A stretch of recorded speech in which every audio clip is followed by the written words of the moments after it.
All right, great. I would say let's start. It's 4 p.m. It's a Thursday, and shortly before the weekend, we will learn some more practical system skills.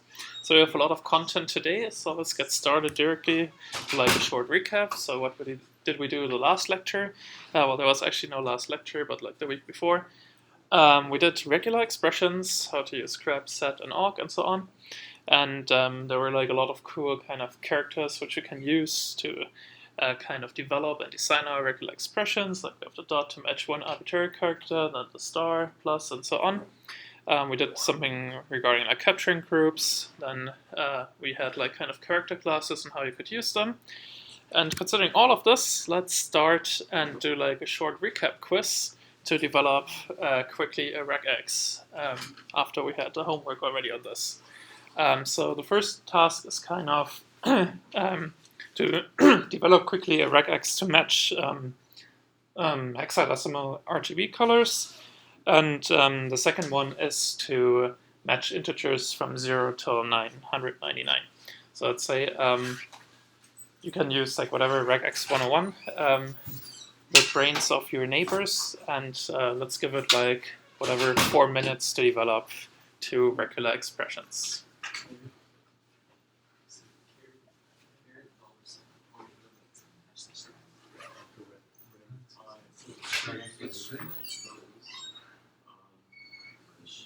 Then you could do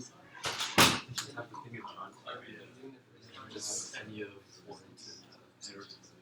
Yeah. No, you're trying to match all of them. You're trying to match them all together. So I guess what you could do is you could do the beginning can be carrot hashtag.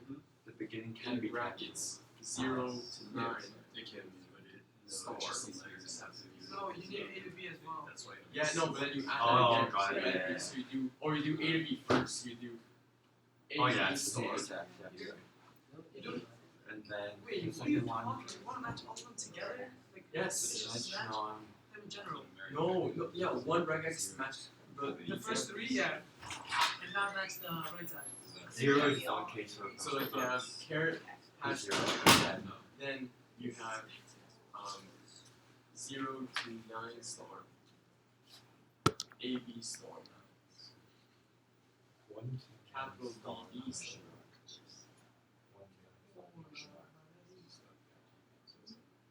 Oh, actually, no, you can do capital, you can do A B star, A B star.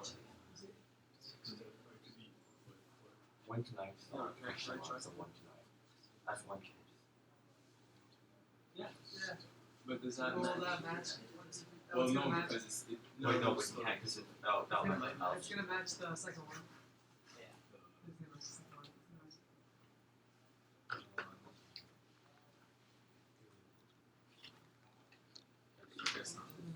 Because you have it's A B star.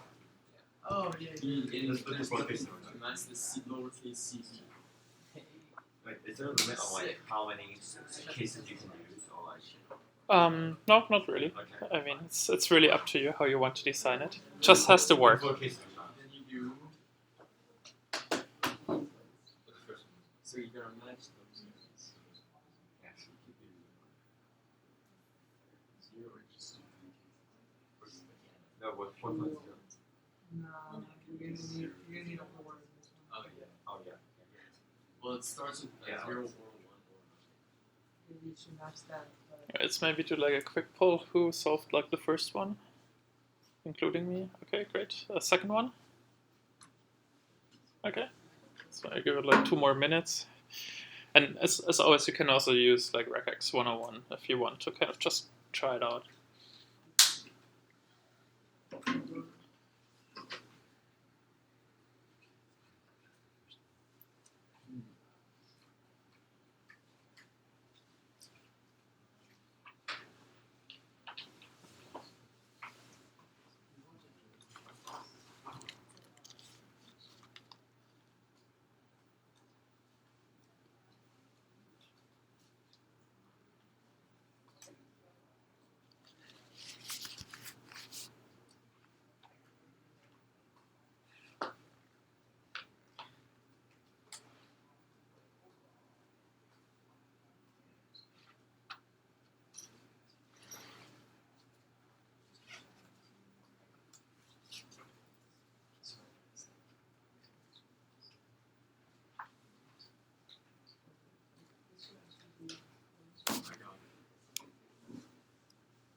0.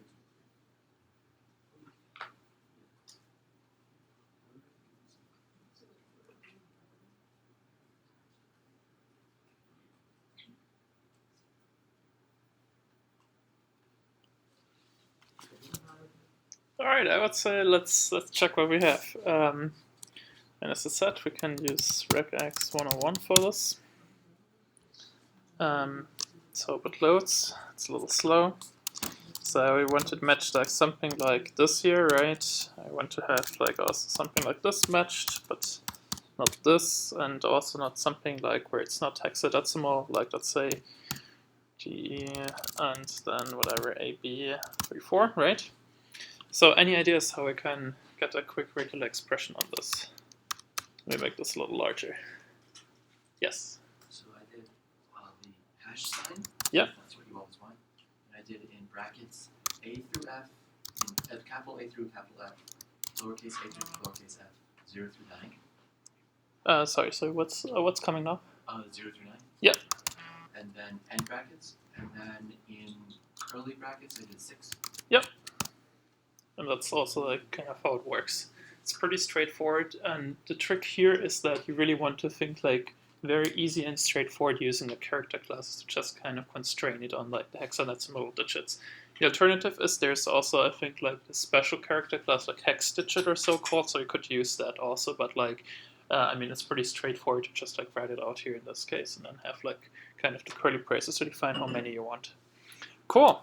Let's go to the a little more difficult case. So we want to match like kind of the numbers, and the trick was here that we don't want to match it like the leading zeros, right? And so what we want is basically here like a couple examples. So the question is, how can we do this quickly? Any ideas?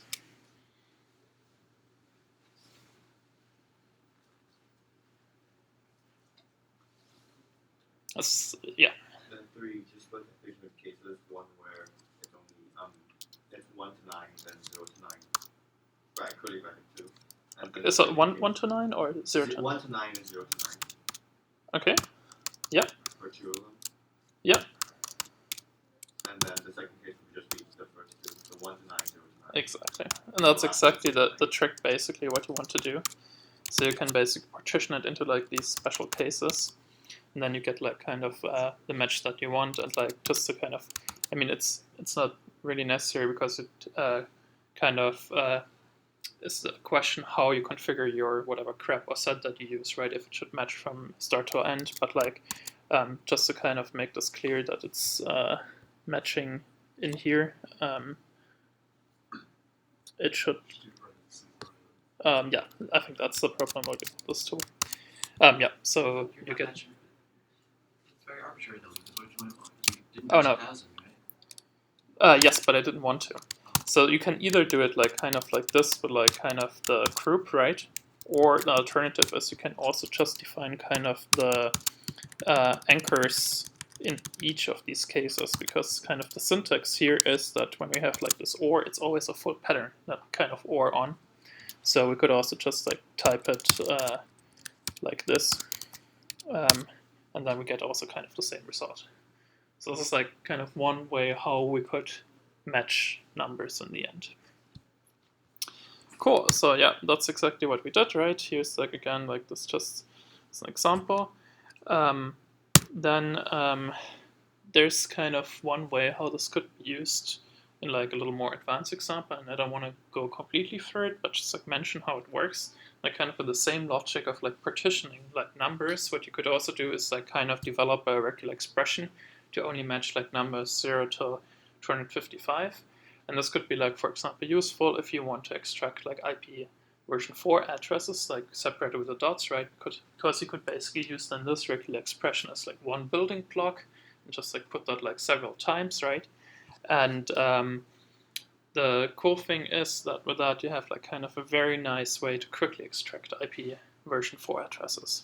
However, the reason why I kind of bring this up is like it touches again like this logic that we had like last class, where you start easy, then you complicate your regex more and more, and then you can stitch it together to like some large regex if you want it.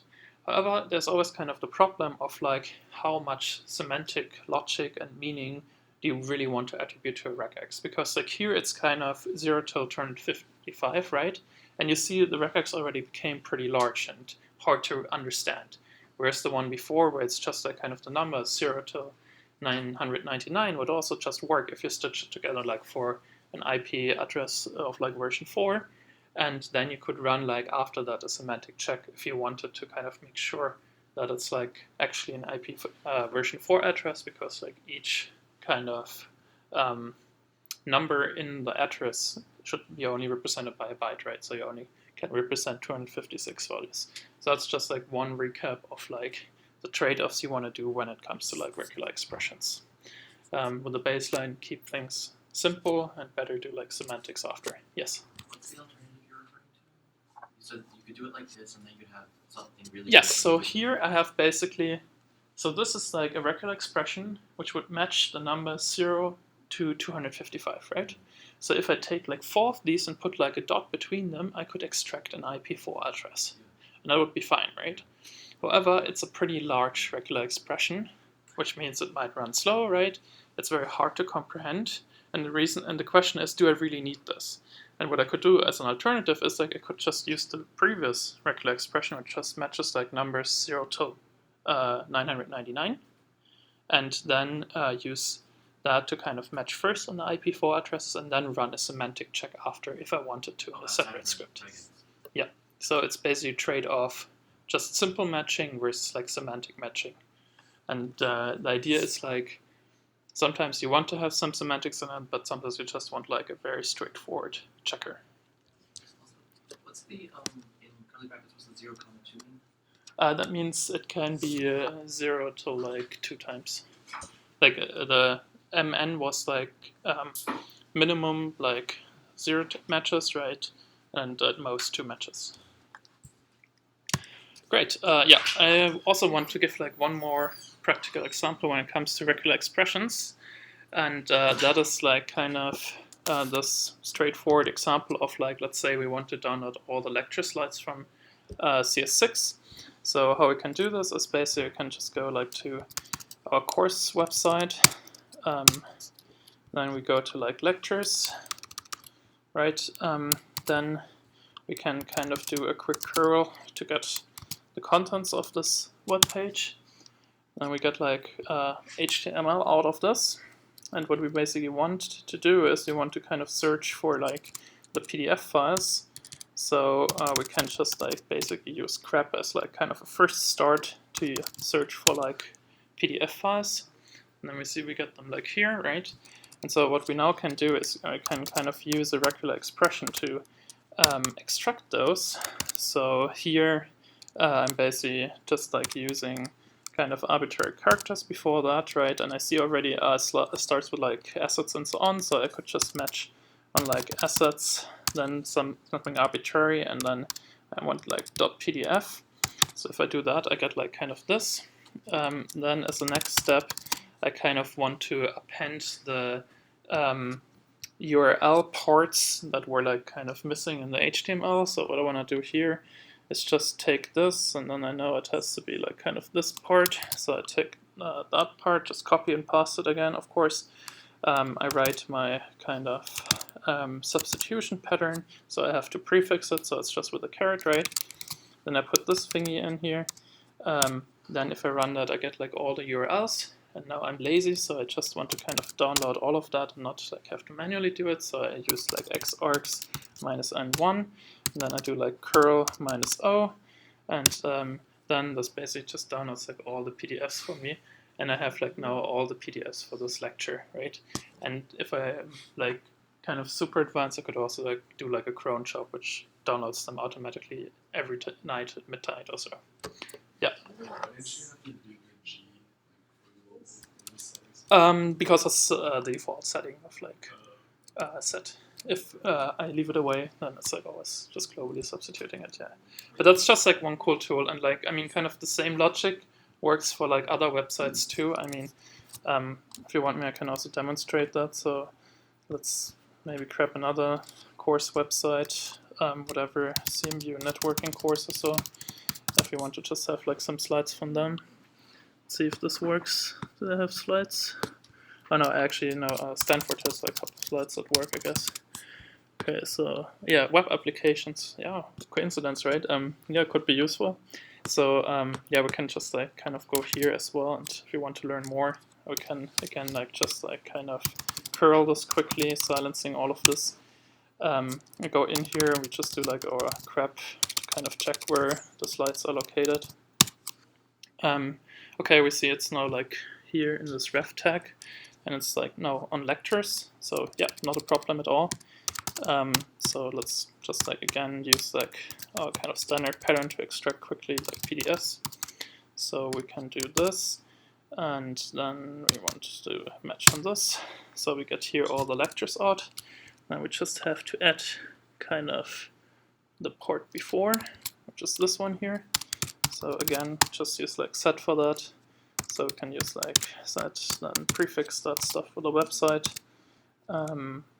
Hope this works. Yes, cool. And then again, just like xargs minus n1 curl minus o. And now we get like all the Stanford slides too. Yeah. What does that set do again? So set was like the streaming editor, and I gave it like this tiny program like with a S and then kind of a pattern I want to search for, and that I want to replace with something.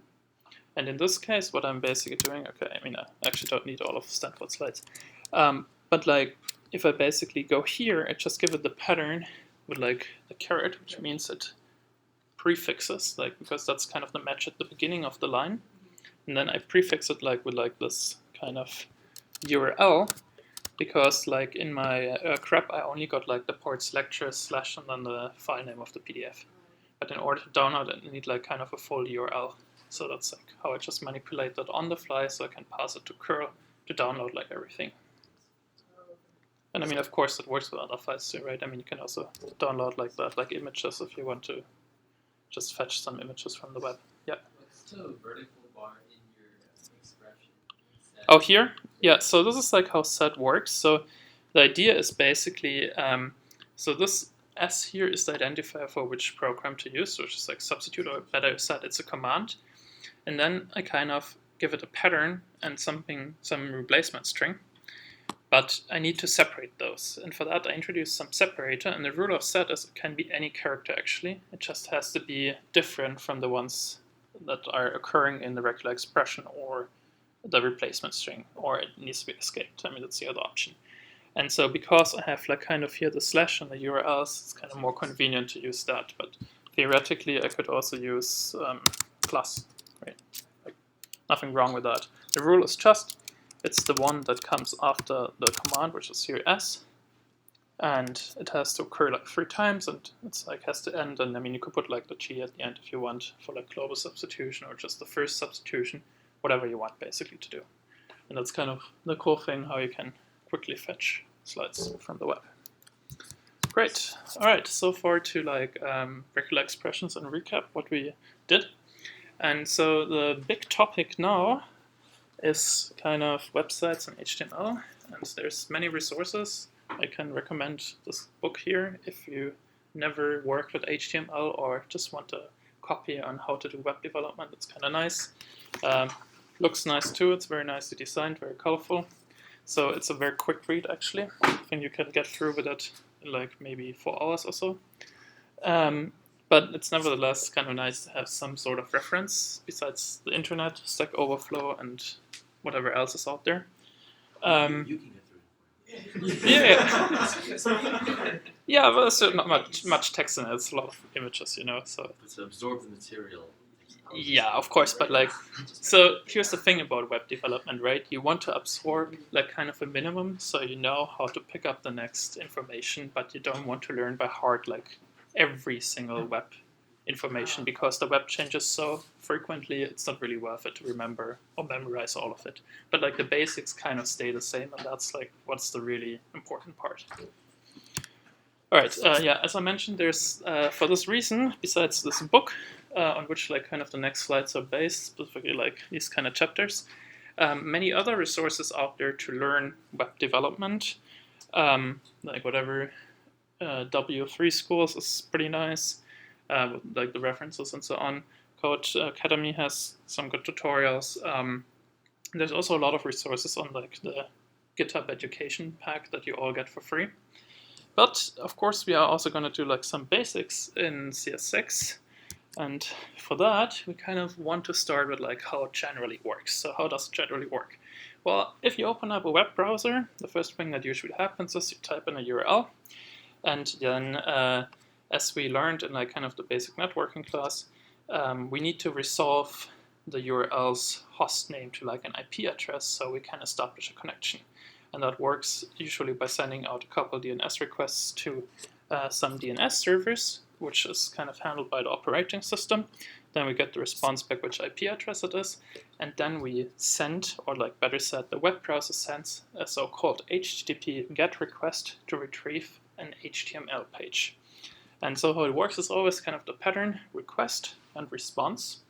And after we got like our initial response, the web browser typically like parses the page and requests then additional resources, which might be like style sheets, scripts, images, videos, files, or whatever else is required to display the web page in the fashion that the designer originally hopefully imagined it.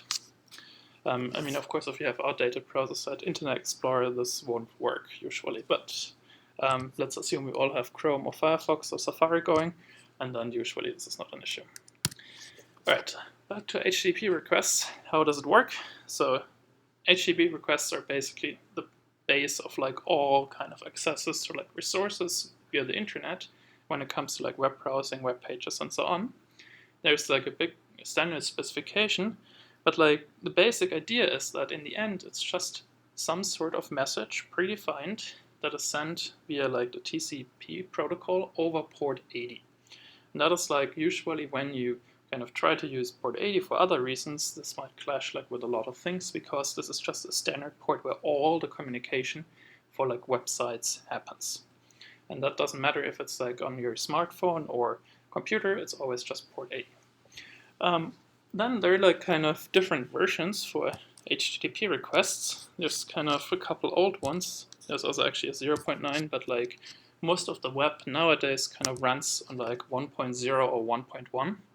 And the exciting thing about this is that it's actually going to change in the next years. So there's a kind of new versions of HTTP going to be spread around the globe pretty soonish. And HTTP 3 is kind of cutting edge right now, and that will be kind of what will happen this fall, hopefully. So how does the old stuff work?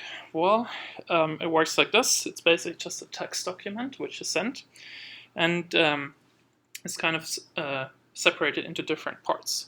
The first line is the so-called request line, and what it holds is kind of the type of request you want, which is here like a GET request. And then you give like kind of a resource path, and then the protocol, which in this case is HTTP 1.1. And then as the next part, there are like kind of a lot of fields that all look kind of the same. It's like some key and then a colon and then like some value, or we could also say a property and a value. And these are the so-called request header fields, which kind of hold additional meta information that you want to send along with your request. Then comes an empty line, and depending on your request, there might be also like kind of a message body, which is like true, for example, for post requests. But like today we're just gonna focus on like a GET request, which is the simplest one. And kind of how it works is, as I said, we have request line, request header fields, empty line, message body. And it's used in order to retrieve or get one resource from the internet. So what happens next? Well, kind of a request is sent out, and then we want to get a response, which is sent by like the web server, which serves the website. And it looks pretty similar. Again, the first line is kind of a status line where the protocol is mentioned, and then there's like two interesting things here. And that is like we get a status code, which is some number from 0 to 999, so it's 3 digits. And then there is also like a response message included, and so if everything goes correct, we get like sort of 200 and OK, which means that the request was successful. And we get also like a lot of information back, which is like kind of similar to the request header fields but this time no response header fields, which are provided by the serving web server or website. Then again, an empty line, and we could have an optional message body, which in the case, if we just requested an HTML page, would be actually the content of the HTML page. So as I said, there are like multiple kind of requests. There's actually like a list of 20 or so, but like kind of the important ones are get and post requests. And if you just want to get the header fields, you can also send a so-called head request, which just returns the head, which is kind of a good way if you want to check if there's a connection or if you get something delivered and you don't want to kind of download a huge file. For example, if you want to check that the multi-gigabyte download is available, just send a head request and then you get like some information back. There's also put and delete. These are like requests we're going to talk about more in our lecture on like REST APIs. So how does it work? Well, luckily there's a very nice browser called Chrome, which I would recommend to install for web development because it has like some developer tools. I mean, Firefox has those too. And we can use them to kind of trace what's happening when we load a web page. So let's see how this works. So basically go in here, then we select the site. Let's say we want to select our course website. And then we can kind of go in here, select developer tools. And so now we kind of want to see what's happening. So we can record with this network activity. So if I now kind of do a hard refresh of the site, I see like all the requests which are happening when I kind of want to display or view the site. So let's look at it. So the first thing that we notice here is like one request gets sent out for like the index.html page.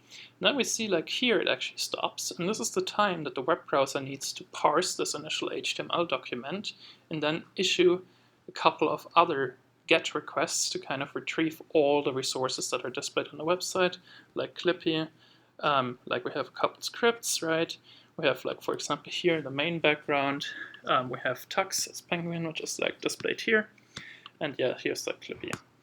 And so we can also kind of dive a little more into this. So if you just want to look at like index.html, we can check out the actual headers that like this whole thing uses. So here, what we can do is like we can just click on it, and then there's also like kind of view source.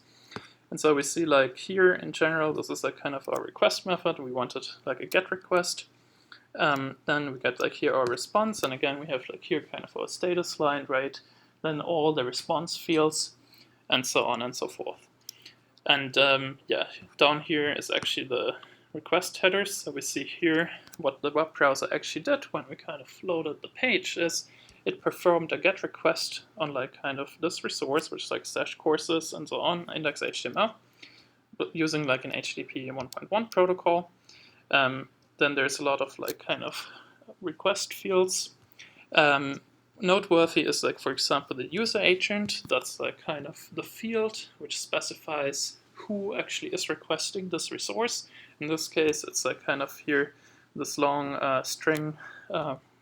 And the idea here is that actually every browser and every phone and so on usually sends a user agent to kind of say, hey, it's me, a Chrome browser at this version from this computer, and I want to see this page. And this is used if like kind of different pages for different devices are displayed. So you can kind of encode all sorts of meta information in these fields, and that's also like what people do.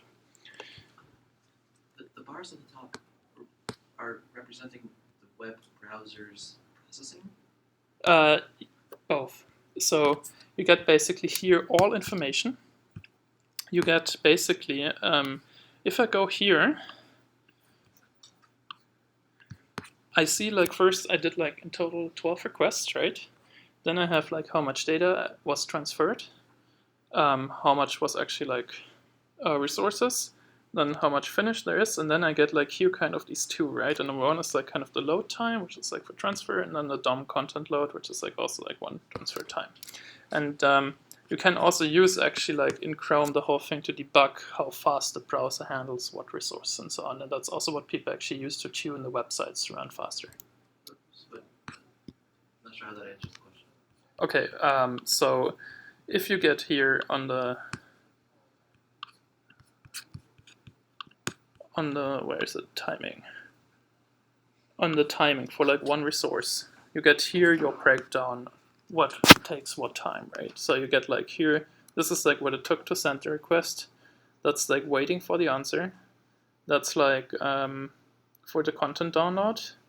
And then there should be somewhere also for this like kind of, I mean, I don't know what it is, but like there's also like one way where you can see how fast it processes it. That's, I think, performance. Yeah, you can use like a performance recording to kind of profile your web page if you want to dive deeper how fast stuff is processed. I hope that answers the question a little better. It's only showing you the web page is receiving information, but it's also showing you when the web page sends out requests, right? Yes, it's both. It basically, this is like just one header in like the web developer tools which logs like your network activity basically. So the browser kind of wants the initial page, then it processes the DOM, and then it's like the web page, and then it sends out additional requests to request all the resources like images, scripts on the web page and sends them back. And that's basically what you see in this graph here. Why are there gaps with nothing in between them? Why doesn't it say stalled or something? Well, because this here, like this gap here, right? This is basically where the browser has to parse and process the web page. And then it kind of queues all the other tasks, and that's like, because, I mean, it's kind of a very sophisticated process, so it actually uses like kind of multi-threading to kind of send requests asynchronously in parallel. And they are getting queued, and then they get sent out, and then kind of the response comes back. So that's kind of the high-level picture how it works. Great. All right. Yeah, the cool thing is, so instead of a browser, because we're doing kind of practice system skills, we can also perform requests just in the console. And the tool of choice here is curl, which is like one widespread tool to perform all sorts of requests, which can be like either HTTP requests or also like FTP, SSH requests, and so on and so forth. But the cool thing is it basically allows you to do also HTTP requests pretty straightforward. So how does it work? Well, luckily, if we kind of just run curl, by default, we actually do a GET request when we give it like a web page as parameter. That means like if I kind of do something like, let me copy the URL.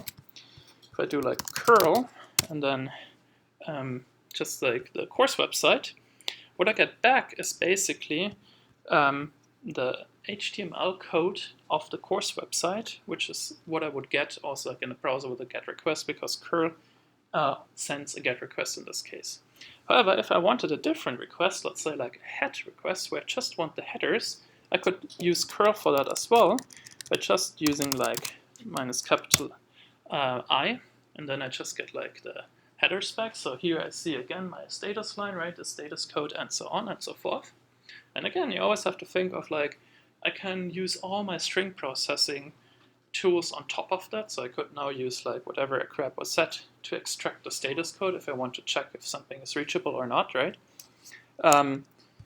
And there's also like later one option where I could kind of perform a post request, but as I said, we're going to talk about post requests later. There's one more thing that happens when I want to request web pages. And so let's say we don't want to just like request our like course website, but something else like, let's say, Google, right? So if we do like curl on Google, yeah, it works. So that's kind of cool and neat. But what happens if we request, let's say, Facebook? So here, nothing happens, right? Okay, that's bad, because like, I mean, I can reach Facebook from my computer, right? So let's check maybe what the headers say. So if I do now head instead of capital I, what I get here is I get something like HTTP and then 302 found. And so what that basically means is like here I have not successful request, which gives me a bad status code. And the thing is that because when I look up like kind of what status codes means now, and I see that like 300 status codes actually mean that like kind of there is some URL redirection going on. And so sometimes if you want to download stuff with curl like from websites, you actually have to activate URL redirection. And so the cool thing is that you can actually solve that by using like the -L option, which is like short for location. And so what this does, it basically allows curl to kind of jump through all the redirects that Facebook does. So Facebook actually does like 3 redirects, right, from here to like the next one, and then actually a page is delivered. And so if I just want to kind of get the content, I can just leave like head away, right? So just do like a normal like kind of GET request, and then it jumps through, and then I get like the web page back. So this is a kind of one handy option to actually download like whatever is behind a URL and like jump through all the redirects that the web server might want to do. Cool. Yeah. Yes. The rationale for why Facebook does all the redirects? Yes. So I mean, I can't tell you why Facebook does that because that's, I guess, proprietary information. However, I can tell you what I think is the motivation of it. Like some standard design. Well, for the big tech companies, everybody kind of does her own way. So it's like they all use like different things, right? But the practice is basically one is like you want to deter people from just too easily download the web page. Second is you want to load balance, which is like you kind of want to redirect the paste on region, depending on region, which server actually would serve the website. And so that's, I think, the most likely reason that they basically want to just load balancing. So whatever, if in the States, then they will give their local US Facebook server, was when you're like in Australia, it's going to be an Australian server, and there the redirect comes in handy. All right. So there's also the option in curl to kind of specify whatever your body message, your header, and your request manually. You can do this. You don't have to. But I just want to mention it here like for completeness. And yeah, one other thing I want to mention is like kind of when you want to download websites, sometimes you get blocked from downloading the website. But if you open it up in your browser, it actually works. And that is like usually because each browser sends like a lot of like request fields or like field headers with its request. And some websites for security reasons block you out if you don't send them. And so you can basically use curl to kind of send these fields along your request. And that helps you sometimes if you can't fetch the download. That's kind of the thing to do. Great. Yeah, then we already saw this a little, but I never kind of really explained in depth. You can use curl also like to save output to fast. There's always multiple options in the shell. You can either use like standard out redirection. You can also use like -O to just save it like with like kind of the file it's going to be saved to is the last part of the URL. Or you can use like -o or lowercase o, which allows you to specify just like some file name where you want to have your URL content saved to. As always, it can be anything, right? It can be an HTML page, can be an image, can be a PDF, can be anything as long as you know the URL. Great. That brings us to like kind of the core topic of like how can we write a web page from scratch. And I'm well aware there's already a homework out, which kind of requires you to write an HTML page. And so the truth about this is like kind of, well, it is really like usually if you want to learn how to write a web page, you have to learn by practice because there's just many options how to do things. It's very quickly evolving, and it's very hard to kind of actually have like one complete set of like text and like information what you need to like develop a website. Nevertheless, there's kind of some basics I want to talk about, and that starts with like HTML. So what's HTML? Well, it stands for Hypertext Markup Language. And so the basic idea here is that like hypertext is text which contains links to other hypertext documents. That's why it's a kind of hyper, a little more advanced than just boring text. And then we have like kind of markup as second part of the name. And that is like markup in the sense of like annotations that you include in the text to give it additional structure. And I don't know if there's still any other format that actually is used to ship web pages, but like HTML is basically the standard format to ship web pages today. In the end, it's all text documents. And as always, when something is out there in the open source world, there are multiple versions of it. And so in this course, and also the version I would recommend to you to use is like HTML5, which is just the most recent one and standard one now widely used. Right, so how does it work? Well, HTML at its core consists of a series of nested elements. And each element basically tells the browser how to display some content. In the actual text document, HTML elements are represented by so-called tags. And so tags kind of can come in like two varieties. One is like they come as a pair, where we have like an opening tag, like kind of the square brackets, and then angle brackets, and then like kind of a closing tag where I just have like the slash to close it. There's, however, also like tags which just come as like one single tag, like one single opening tag, and those are like so-called void elements, which are usually kind of defined through that they don't have like any content to display, so it kind of makes no sense to close them really. Yeah, the easiest example is like here a paragraph tag where you just write like some text between it, and then we basically say with this markup, okay, let's display that as a paragraph.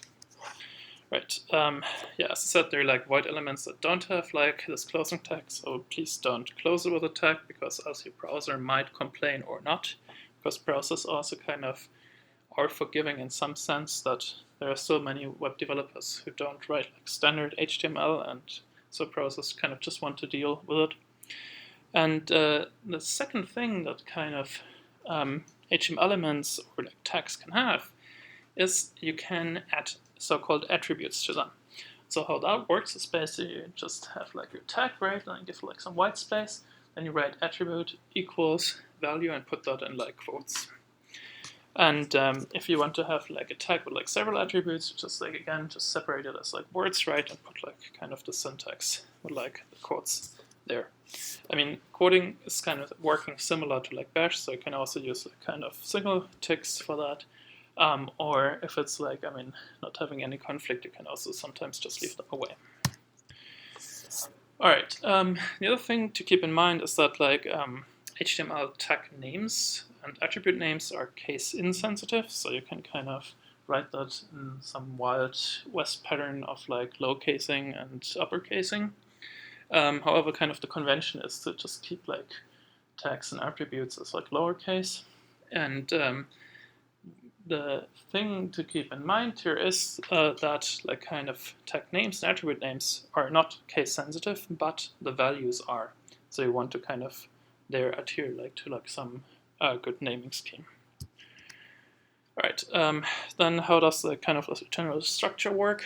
Well, we kind of nest the tags, and the meaning is just straightforward, like from the nesting, right? So we have kind of an outer and inner tag. So we put like kind of one element in the other. Is that necessary as a Python, or is it just for readability? That's just for readability. So we can basically have white space. I mean, there are like some white space rules, but like you can basically format your HTML as you want. And the trick is like kind of, it still has like kind of this breakup into words, like right, if you want write your text, it will kind of there preserve the white space. But if you write, for example, like one word and then the second word and put like two white spaces there, it will just parse that one white space. So it won't like count the white spaces, preserve them. Yeah, you can add comments with like the syntax with like kind of the exclamation mark and like the two dashes.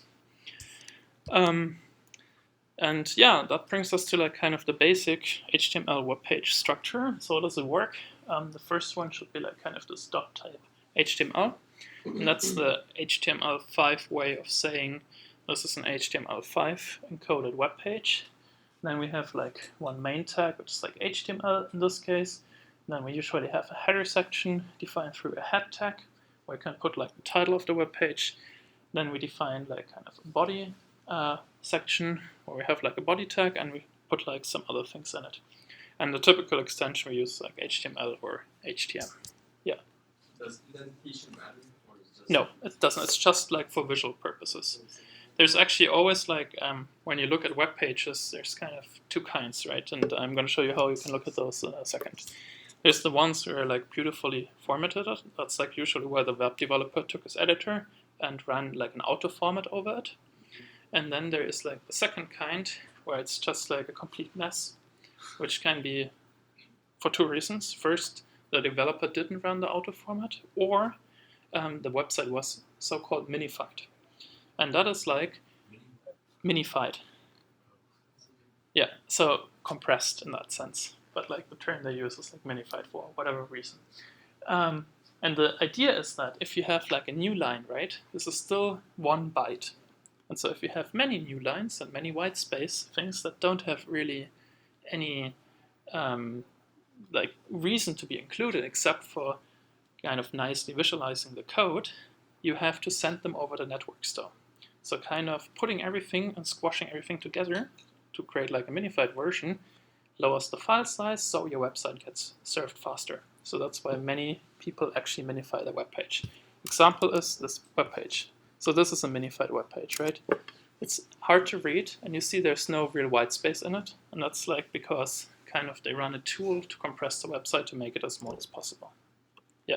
They're saving maybe if this page would have been expanded, it would have been, let's say, 1,000 lines. So they're saving 1,000 bytes, which is minuscule. No, it's not minuscule. That's like actually a lot, because you have to see every request would request these 1,000 bytes. And as a service provider, let's say you have 1 million requests, and then you have 1,000 times 1 million, and you have to pay for this traffic too. So it's really like a very, very good idea to actually minify like your pages and resources and compress them. The other thing is if you have a mobile phone, your network connection is slow. So you basically want to have smaller web pages to be served faster to mobile devices. Yeah. Well, this is kind of like on stuff we did before. So you talk about different status code for HTTP responses. Yeah. What's like an example of a straight failure? It's like in like a failure of a status code. So there's like a couple, and like there's like kind of different regions like which identify different failures, right? So there's like status codes which are just like kind of you did a bad request. There's status codes which kind of said you have like maybe not permissions or so, like the server denies your request, right? And then there's kind of the worst failure code, which is like if the server has an internal error. And so I think like 400s is like kind of if your request was like kind of denied the rights, that's like a 400 you would get usually. And if you have like an internal server error, that's like in the 500s. And there's like multiple more. There's a document for that for sure on the internet. But like the general idea is kind of it's always like in the 100 ranges and identifies certain like failures. All right. Speaking of that, how can we actually do like practical HTML development? So I think there was like a lab on like Tuesday to kind of introduce to some. I want to just like also mention like a couple more tools. The lab is supposed to be today. It's last night. Oh, is it? Oh, okay, great. No, that's today. Even better. Then I'm the first. Great. All right. So then we do have like many different editors. It says that, right? Yes, it's on the 10th. From 8 to 10 p.m. Oh, okay, great, fantastic. Even better. I thought it was like on Tuesday. Sorry about that. All right. Let's go back to content. So we have many editors which we can use to basically create a web page. It's kind of your tool of choice. Just mentioned a couple. And the thing that kind of you want to keep in mind for that is like you want ideally something that has a live reload functionality, which means when you type your code, you don't want to manually refresh and display the page in your browser, but just have this automatically done. So how does that work? Let's check out like an online tool. So I think it's called Playcode. Yeah. So there's like, for example, playcode.io. We don't need the debug functionality for that. But like, for example, what we can do here is we can just go into like our index and just start like writing HTML code. Like we can make a basic website and then just start writing something very straightforward and easy. So we could start like a paragraph, put some text in that and some more text, right? And the cool thing is that it kind of displays all of that like on the right. We can use that to kind of develop our website quickly and share it and so on. So there's like a bunch of collection of online tools which enable that. However, for practical purposes, what can be done too is you can install locally like an editor, like for example brackets. You can also basically just open up this editor and then start like creating a web page. So I start like kind of the minimal examples. I put the doc type in, then you put like an HTML tag in, then you do like a head tag, and you already see the editor kind of helps you with like closing the tags, just be like faster in development. You can then start like kind of the body. Let's give it like a heading using like the h1 tag, so whatever, hello world. This is a website, right? And then we can kind of develop our website here. And as I said, cool is it to have like kind of some sort of live reloading functionality. So if we start this up, we can basically just have here our web browser, and basically Where did you click to do that? this button here, which is just like one built-in feature of like brackets, but usually you can add or have this functionality at every decent web editor. And if a web editor doesn't have that functionality, I kind of would say maybe take another web editor. But like you want live reload because when you have this functionality, you can do cool stuff like just continue typing, and then your browser will update automatically, usually, if you save that. So sometimes it crashes, but that's also depending on the editor. But the cool thing is you can just like kind of type, and then your browser should update, in theory, automatically. Where is the name of that URL with the new text file? That's just a local file, and basically the live reload starts up a web server locally, which serves the website. No. Oh, okay. Yeah. Why is it like error even though you forgot to close the closing tag? Because web browsers are a little forgiving, unlike errors.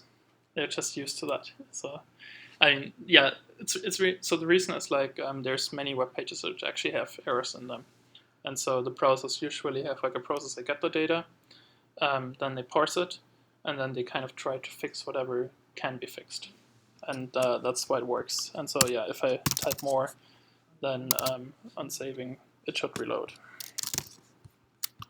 Right, so far to like kind of live reloading development.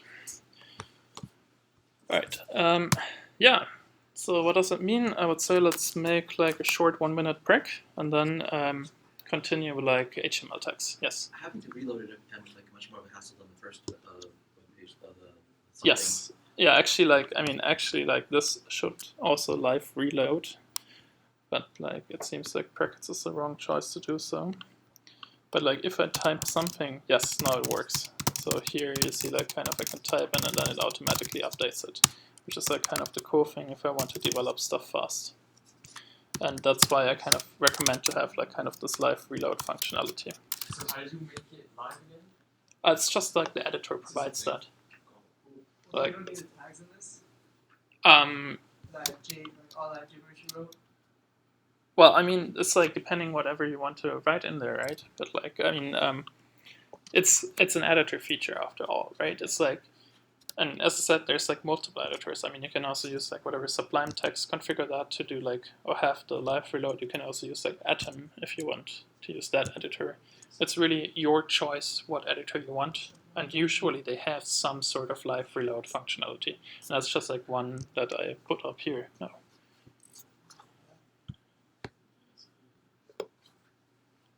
Right.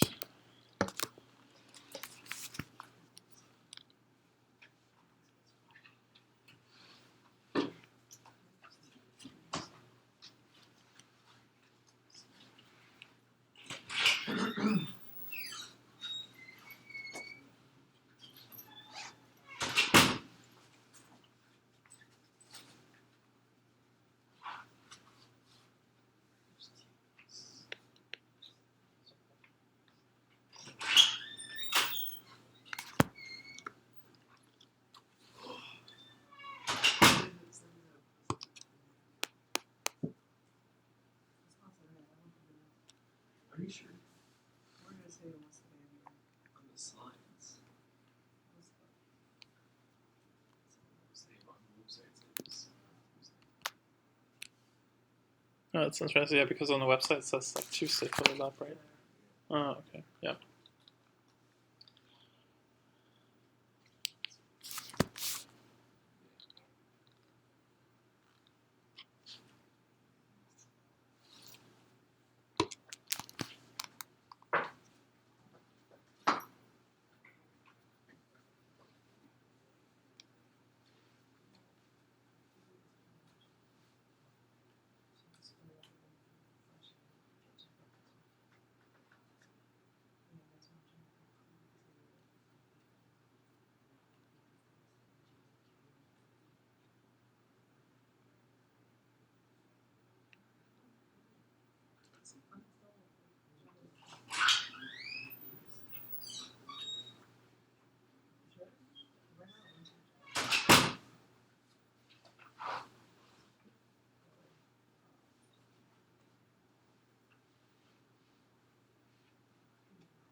Oh, cool. I would say let's continue like the world of HTML tags. All right. Yeah, we have a couple of tags. As always, there's a lot of resources online to kind of learn all sorts of tags, but there's like kind of some basic set I want to intro today. The first one is like kind of text manipulation tags. So there's multiple things we can do in a web page. We can define headings using like H1 to H6, with like H1 being the largest and H6 the smallest heading. We can use the paragraph tag or p tag for like a paragraph, so that would just puts like words into a paragraph. We can use like basic formatting to define like bold text, italic text, or like superscript or subscript. So how that works is like basically if we go in our editor, what we can do is like we can kind of create a paragraph, right? And then we can say like, okay, this is an important, and I want to have this like in bold text, so just put it into like kind of a b tag, right? We can also write italic text by putting it into like an I tag.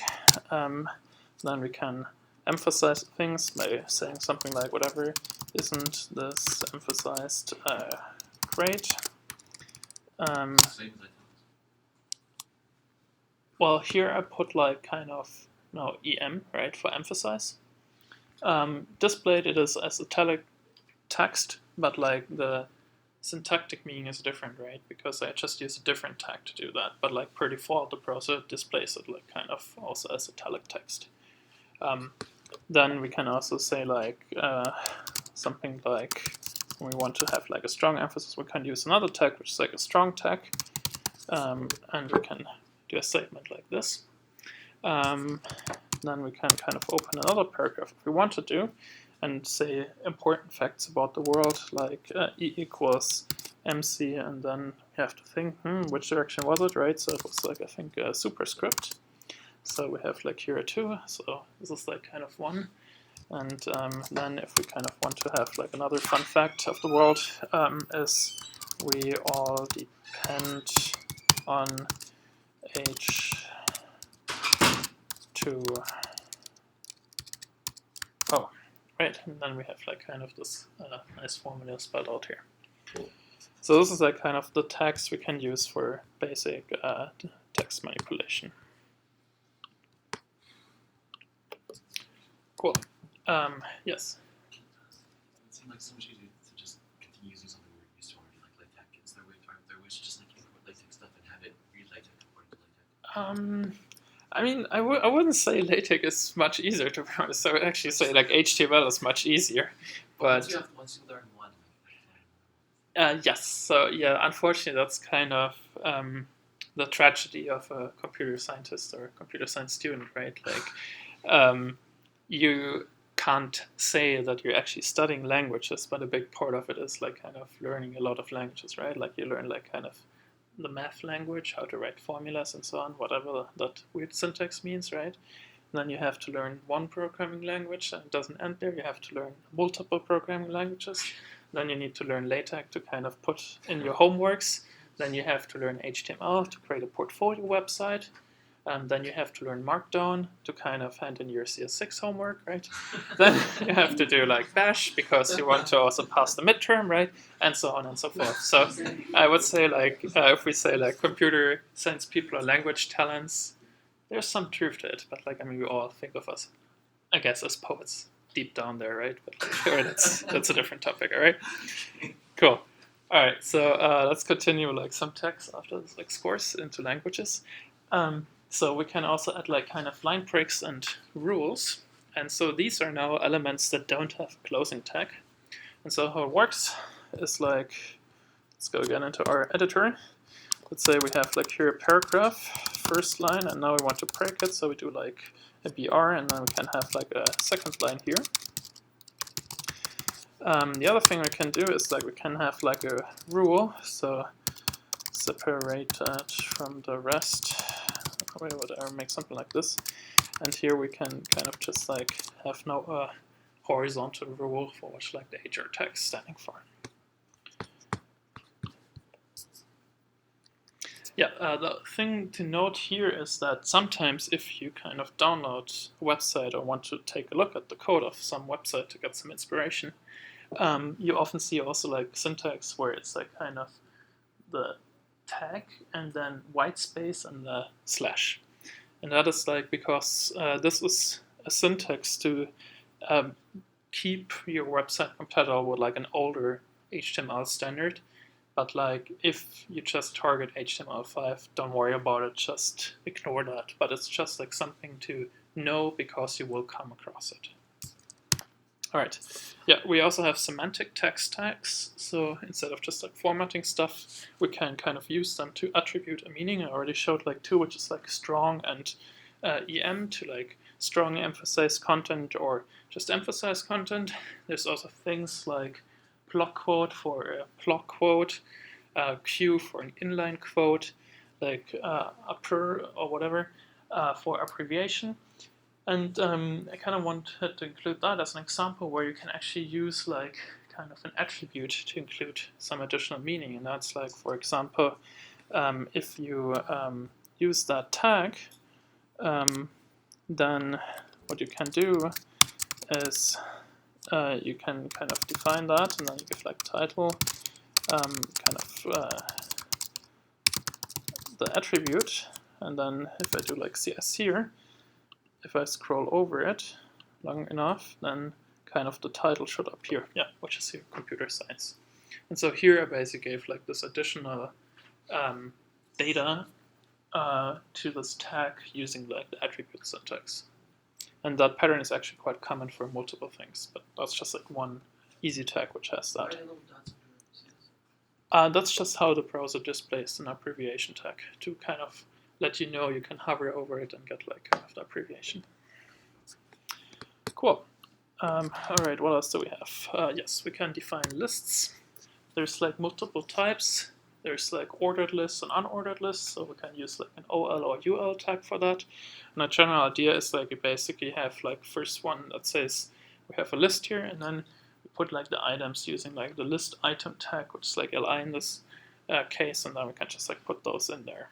So again, quick example would be whatever we have here, and then we want to just define like an ordered list, right? Then we can put like here in our first item, so item 1, right? Please ignore the spelling errors. Then item 2, and then this should get rendered as like an ordered list, right? We can also, just by nesting things, nest like an unordered list in our ordered list if we wanted to. I think now it's, oh, okay, here it's complaining.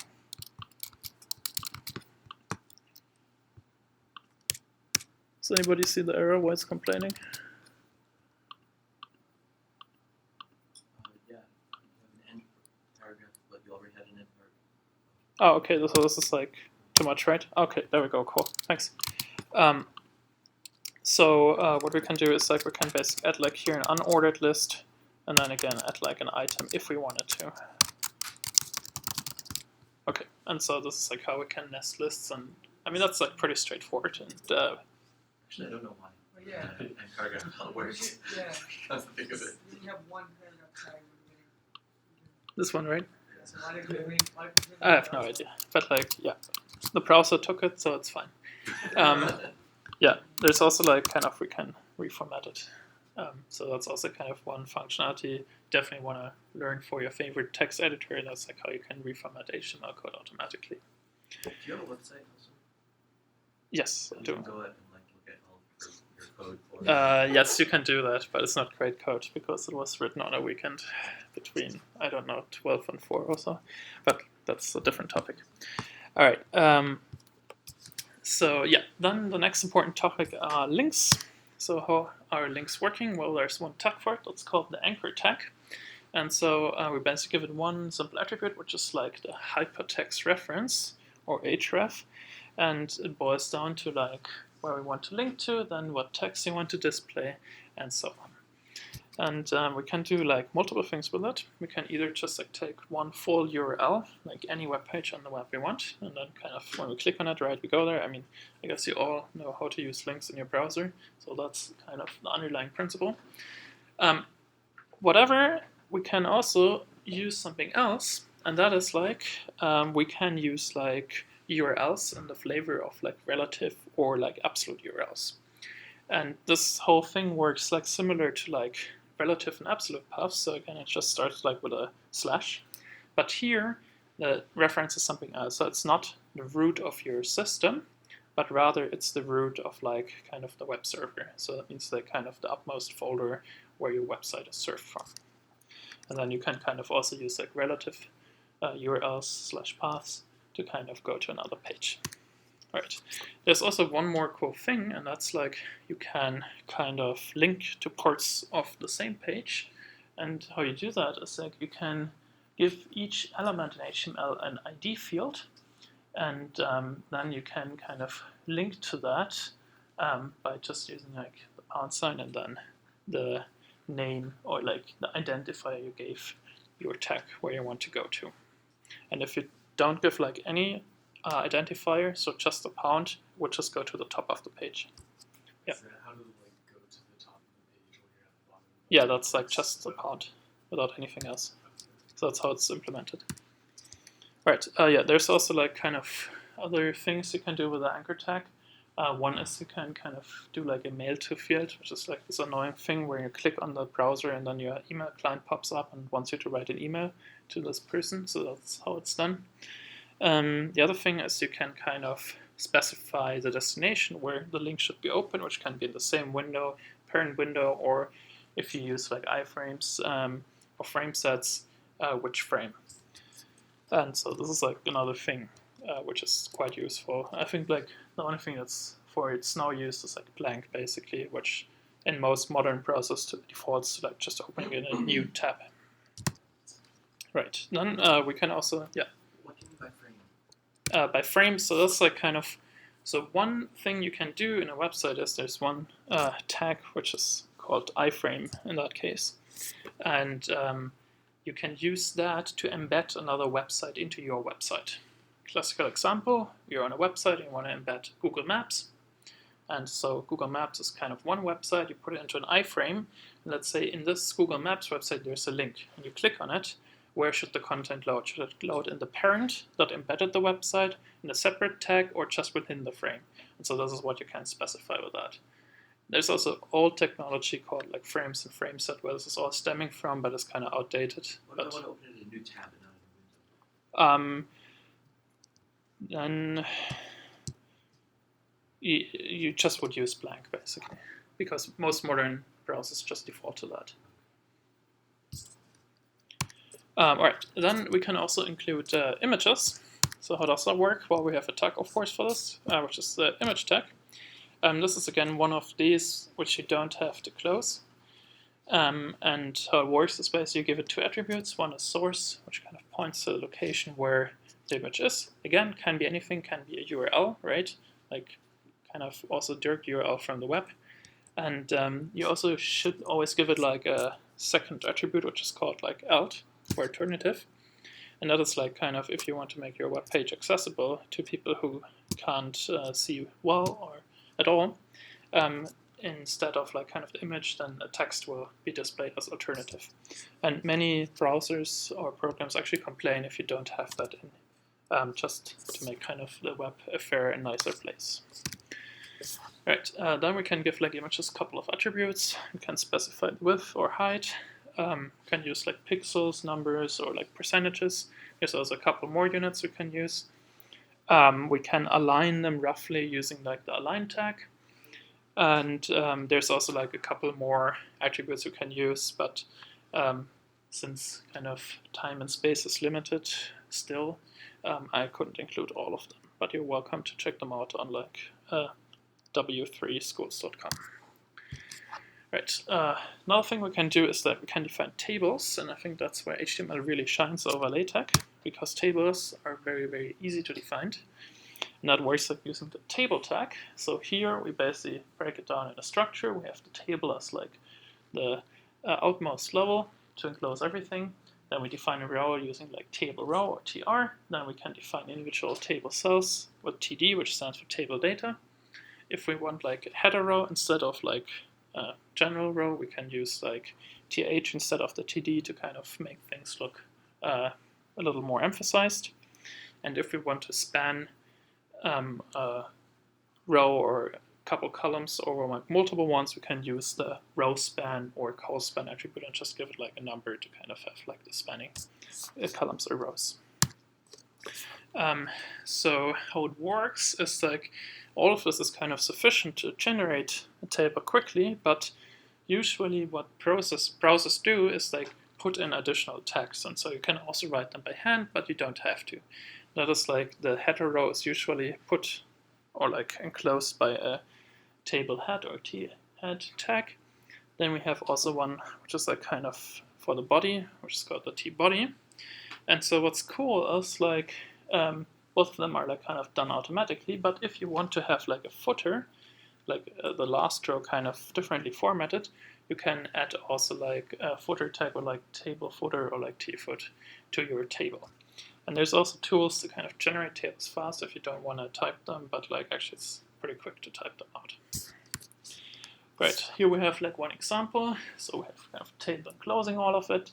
Then we have like the header part, which is like your country capital, right? And then we have like here are two data rows where you just like define the data with like the TD text.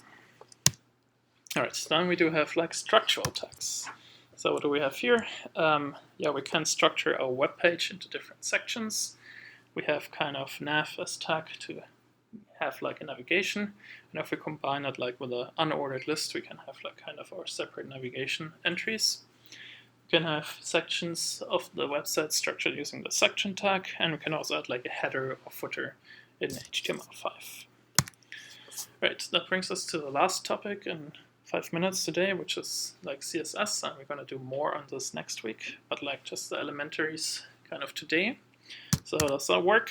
Well, we had like kind of HTML to define the structural content of a website, so basically just putting annotations to the text, and CSS now basically is one way how we can style the whole thing or change the appearance. And so there's like kind of 3 ways how we can use CSS in our files. We can either just like write CSS code in a tag, which is like the style tag, which you would put in the head section. We can put it into a separate file, which means you would have an additional GET request to get this file to kind of change the appearance. Or we could just like write it into like any tag as like style attribute, or we just put like some CSS code in there. So how does that look like? Well, the general syntax is like it's a rule-based system. So we have a selector, which is called a CSS selector, which is kind of the first thing that happens. Then we have curly braces. Then we have a couple of declarations, which you can always think of as rules to like say, please set this property to that value. And we can use that to kind of change the font size, font family, color, width, height, appearance, and so on, and many cool other things like rounded edges and so on. And the kind of important thing about it is like kind of the basic CSS selectors. So there's like multiple ones that we can define. Easiest is just if we have a tag. There should be also white space here. So that means basically apply all the declarations to the tag elements. And then we have like the pound, which says apply this rule only to the tag which has the following ID. And then we have like one where we have like kind of classes, which is like another attribute. And there we can kind of say apply to all tags which have like this class, which in this case like a class called name. There's also a couple more, but these are like kind of the basic ones. Then we can also combine them, which is kind of cool. So we can write like multiple tags to say like apply the rules to like multiple ones. We can kind of nest them and say like apply the rule to all anchor tags which are enclosed at some level by like a paragraph tag. We can also say only apply it to anchor tags which are directly enclosed, so like are like a direct kind of successor or child, however you want to see it, of this tag. And then we can also kind of combine it with classes, so we can say here only target like p tags which have the class node. And the thing to know about like kind of identifiers and classes is that in principle there's not much difference, but it's used for different things. So ID is kind of you want to give this attribute to only one tag, whereas a class you can use across multiple tags. And if you want, you can also use like multiple classes by just like putting a white space in between them. All right, there's a thing about CSS is that it's also a very powerful tool. Indeed, there is like whole courses on how to learn CSS.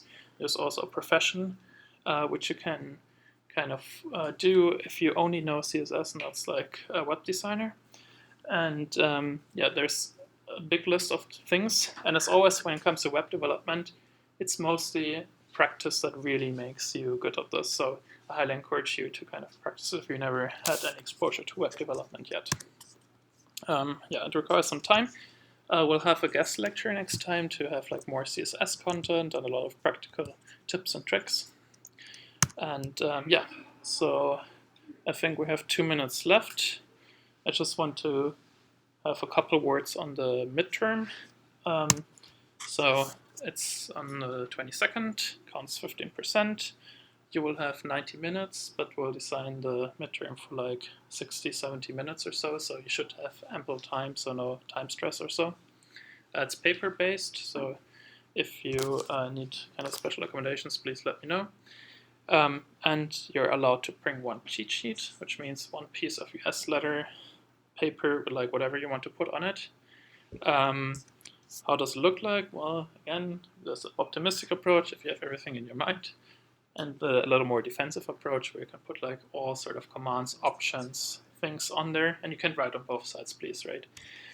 You can also design that together with your learning team or CS6 support team, and yeah, that should help you like with like kind of the midterm. So what's the content?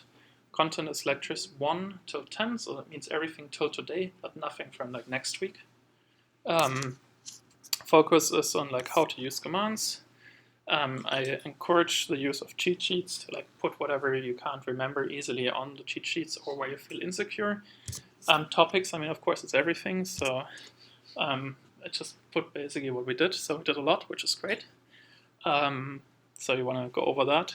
Yes. Wait, when you go back, when you said that it's one line, is that one line in like another one? Wait, there? That one. When it says one liner, does that mean like a one liner, or does it like the bash version where you can like yes, yeah, exactly. Pipe everything into one line? But yes, you can pipe everything in one line. Yeah, that's basically what it means. Oh, okay. So yeah, but like it means basically it's like the expectation is not that you write like a 20-line script or so. Oh, okay. Like there is usually a compact solution or one that's not super big, but like as always, you can do things multiple ways. So if you want to just maybe like instead of like pipe commands, just write your own script, that's always also fair. You might just need more lines. So that's like kind of the trick. Yeah, so one kind of final advice on how you should prepare ideally. So homeworks, I think, is like good if that's ticked off. Quizzes in the lecture also might help a lot. You should definitely write your cheat sheet. That's kind of the biggest help ever. And yeah, I would especially recommend some practice on like permissions, regular expressions, and piping commands. Please go to office hours and get help from your TAs. That's also always good for kind of an exam preparation. And yeah, I included here like kind of 2 example questions of what kind of the level is I would be expecting for the midterm. Great, so far so good, and I would say happy coding as always. Thanks a lot.